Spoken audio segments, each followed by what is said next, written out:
Hello दोस्तों, welcome back to the channel Srishti study point. और ancient history के अंतर्गत हम लोग पढ़ रहे हैं वैदिक साहित्य। उसमें आज पढ़ेंगे हम वेदांग।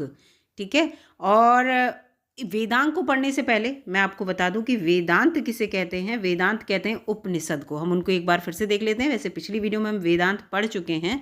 तो ये देखिए, यहाँ पर पूरा लिखा है कि उपनिषदों को स्वयं भी वेदांत कहते हैं, क्योंकि वेदों के अंत में वो लिखे गए, इसलिए वेदांत बोले जाते हैं।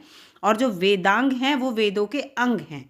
यहाँ पर लिखा है भगवद गीता, ब्रह्मसूत्र और उपनिषद। इन तीनों को अगर आप एक साथ जोड़ देंगे तो इसे कहेंगे प्रस्थान त्रयी। क्या कहेंगे दोस्तों? प्रस्थान त्रयी। और वेद त्रयी जो है वो मैं पिछली वीडियो में बता चुकी हूँ, वो आप मुझे बताना किसे कहते हैं। तो ये इसलिए यहाँ पर मैंने बताया। इसके बाद यहाँ पर बहुत इंपॉर्टेंट एक ये बात है कि उपनिषदों को जो है फारसी में ये क्वेश्चन आता है। तो 17वीं शताब्दी में दारा शिकोह ने इनका फारसी में अनुवाद करा था। और दारा शिकोह जो था, जो भी भारत का साहित्य था उसको पढ़ने में, उसका अनुवाद करने में बहुत रुचि रखता था। अब इसके बाद यहाँ पर उपनिषद की परिभाषा जो होती है वो भी यहाँ पर एक लाइन मैंने जोड़ दी है, पिछली बार बता चुकी हूँ। उपनिषद का मतलब होता है समीप उपवेशन, यानी कि समीप बैठकर।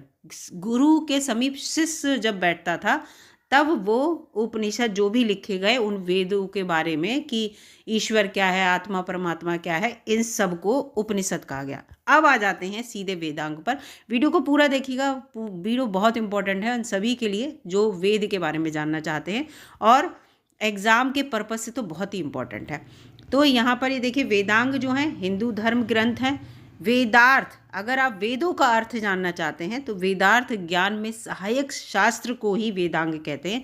अगर वेदों का पूरा अर्थ जानना चाहते हैं, वेदों को कैसे कहाँ पर इस्तेमाल करना है, किस तरह से उनके मंत्रों का उच्चारण करना है, इन सब के अगर आप ज्ञान चाहते हैं, या कितने हमारे जो हैं जितने भी हमारे नियम होते हैं, कौन सा जो अनुष्ठान कब करना है, ये सब, तो ये वेदांग पढ़ना बहुत ज़रूरी है।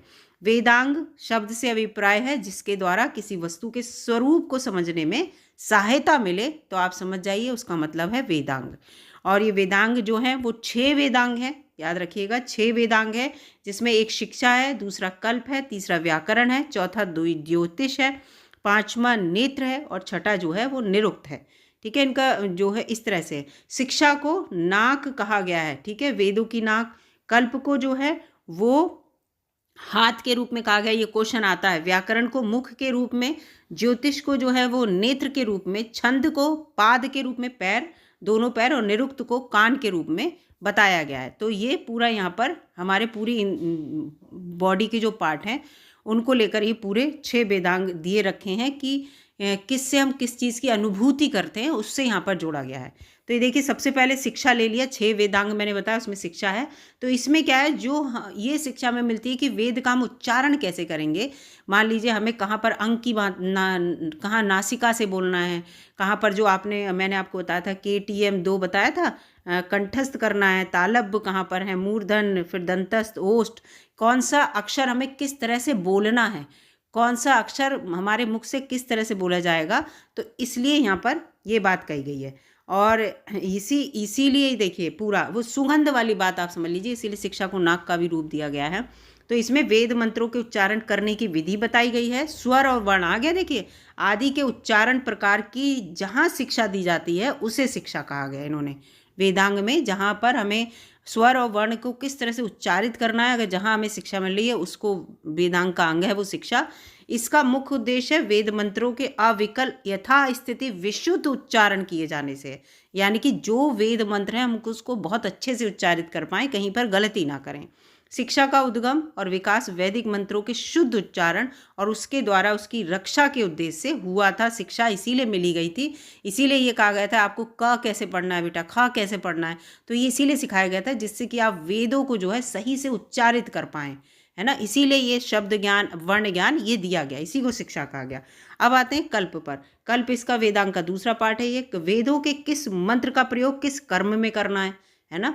मान लीजिए विवाह समारोह चल रहा है, अब हमें पता ही नहीं कौन से मंत्र यहाँ पर इस्तेमाल होंगे, है ना। तो ये चीज़ यहाँ पर है, करना है, इसका कथन किया गया है इसमें। इसकी 3 शाखाएं हैं, श्रौत सूत्र, गृह सूत्र और धर्म सूत्र।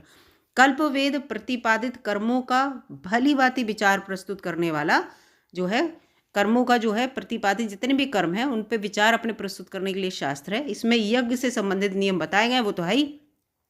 मान लीजिए विवाह होगा तो भी यज्ञ होगा, अगर कोई और अनुष्ठान घर में होगा तो भी यज्ञ होगा, और यज्ञ में कौन से मंत्र में किस टाइम बोल रहे हैं वो इसके द्वारा पता चलते हैं। इसके बाद तीसरा वेदांग का पार्ट आ गया व्याकरण। इससे प्रकृति और प्रत्यय आदि के योग से शब्दों की सिद्धि, जो शब्दों की सिद्धि है वो पूरा व्याकरण, कहाँ पर कैसा इस्तेमाल होना है, उदात्त अनुदात्त और स्वरित स्वरों की स्थिति का बोध होता है कि जो हमने स्वर बोले हैं उनका पूरा व्याकरण के उच्चारण से बिल्कुल सही है नहीं है। वेद शास्त्रों का प्रयोजन जानने, जो वेद शास्त्र हैं उनका क्या प्रयोजन है, शब्दों का क्या यथार्थ ज्ञान है पूरा, कि इस शब्द का मतलब क्या है। व्याकरण यही तो होता है, मतलब पता चलता है, जैसे पर्यायवाची है, तत्सम है, ये सब शब्दों का आप अर्थ ही तो समझते हैं। तो व्याकरण का मतलब ही है जो शब्द हैं उनका अर्थ समझ पाएँ, ऐसा नहीं कि केवल हमने उच्चारित कर दिया, हमें ज्ञान मिल गया कि हमें इसे नासिका से बोलना है इस अक्षर को, इसको ऐसे, लेकिन हमें उनका अर्थ नहीं पता। तो अर्थ हम व्याकरण के थ्रू पता करते हैं। इसका अध्ययन आवश्यक होता है। इस संबंध में पाणिनीय व्याकरण की वेदांग का प्रतिनिधित्व करता है। ठीक है, पाणिनीय व्याकरण जो है, पाणिनी वाला व्याकरण जो है, आपने पाणिनी सुने होंगे, उनका व्याकरण जो है वो वेदांग का प्रतिनिधित्व करता है। व्याकरण वेदों का मुख कहा गया, बताया मैंने, वेदों का मुख ऊपर बताया है सबको। तो वेदों का मुख किसे कहा गया, व्याकरण को। अब आ गया निरुक्त। वेदों के जिन शब्दों का प्रयोग जिन जिन अर्थों में किया जाता है, मान लीजिए किसी बात को हमें कुछ वो मंत्रों के थ्रू कहना है तो हमें उसका अर्थ व्याकरण से पता चला, और उसमें उन उन अर्थों का निश्चयात्मक रूप से उल्लेख निरुक्त कहा जाता है, कि उन सारे अर्थों को बिल्कुल सही से उल्लेख करना कि हाँ ये बात यहाँ पर कही जाएगी। इसे वेद पुरुष का कान कहा गया। ठीक है, जो सुन रहे हैं ना, क्योंकि सामने वाला जो सुनेगा कि इसका अर्थ यहाँ पे है, यानी कि इस चीज़ को यहीं पे इस्तेमाल करना है। निशेष रूप से जो कथित हो वह ही निरुक्त है, जो कह दिया गया वही निरुक्त है, उसको मान लिया गया कि ये सही है। इसे वेद की आत्मा कहा जाता है, आत्मा भी कहा जाता है, ये लिखा है। ज्योतिष जो है, इसमें ज्योतिष का मतलब क्या है, इसमें जो सारे हमारे जितने भी हमारे जो ग्रह हैं, नक्षत्र हैं, तो कौन सा जो है किस नक्षत्र में कौन सा यज्ञ होना चाहिए, कौन सा ग्रह इस समय काम कर रहा है, कौन होते हैं, वो इसको लेकर है। तो इसमें वैदिक यज्ञों और अनुष्ठानों की समय ज्ञात है कि किस समय हमें कौन सा अनुष्ठान करना है। तभी होता है कि ये इसका मुहूर्त है, ये नहीं मुहूर्त है, तो ये ज्योतिष के थ्रू पता चलता है। ऐसा नहीं कि आप किसी भी समय कोई भी पूजा पाठ कर लें। तो यहाँ पर वेदांग से हमें ये पता चलता है, वेदांग के ज्योतिष वाले पाठ से। यहाँ ज्योतिष से मतलब वेदांग ज्योतिष से है। यह वेद, ये पुरुष का नेत्र कहलाता है। आंखों से हम देख पाएँ कि अच्छा ये क्षण ठीक है यज्ञ के लिए। वेद यज्ञ कर्म में प्रवृत्त होते हैं और यज्ञ काल के आश्रित होते हैं कि कौन सा काल है, और ज्योतिष शास्त्र से काल का ज्ञान पता चलता है कि हमें किस समय कौन सा यज्ञ कराना है। समय मतलब मुहूर्त, आप समझ लीजिए, मुहूर्त पता करना। अनेक वैदिक पहेलियों का भी ज्ञान बिना ज्योतिष के नहीं हो सकता। अगर कोई वैदिक पहेली आपको सॉल्व करनी, तभी तो कहते हैं वैदिक काल से ही पता रहता है, नक्षत्र के और सारे जो हमारे जितने भी ग्रह हैं इनका वैदिक काल से ही पता है, तो इसीलिए पता है। इसके बाद आ गए छंद के ऊपर।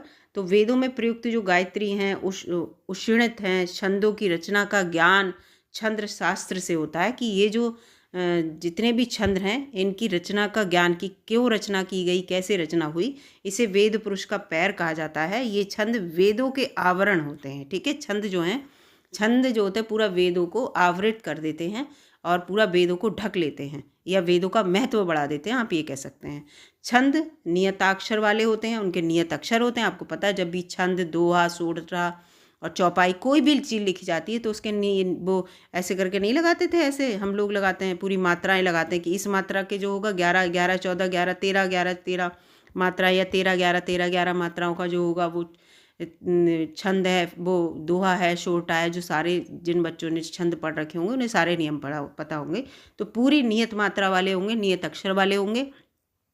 आप हर किसी उसको जो भी आपने अगर कोई कहावत कही या कोई भी मंत्र आपने पढ़ा, तो हर किसी छंद का अलग अलग उसका रूप है कि इसे दोहा कहा जाएगा, इसे सोरठा कहा जाएगा, इसे चौपाई कहा जाएगा, है ना। तो इसका उद्देश्य वैदिक मंत्रों के समुचित पाठ की पूरी सुरक्षा भी है। पूरी सुरक्षा होती है कि इस समय ये मंत्र बोला जाएगा। ठीक है, ये चीज़ है। और यहाँ पर वही लिखा हुआ है कि छंद में छंद जो हैं वो वेदों के पैर हैं, कल्प जो है वो वेदों के हाथ हैं, ज्योतिष जो है वो वेदों के नेत्र हैं, निरुक्त जो है वेदों के कान है, और शिक्षा नाक है, और व्याकरण मुख है। जो ऊपर लिखा था वही लिखा है। तो पूरा वेदांग के बारे में जितना भी डिटेल में मुझे मिला मैंने आपको बताने की कोशिश की। अगर वीडियो आपको अच्छी लगी दोस्तों लाइक कीजिएगा, और चैनल पर नए हों तो सब्सक्राइब कर लीजिएगा और मिलूँगी अगली वीडियो में। तब तक के लिए दोस्तों नमस्कार।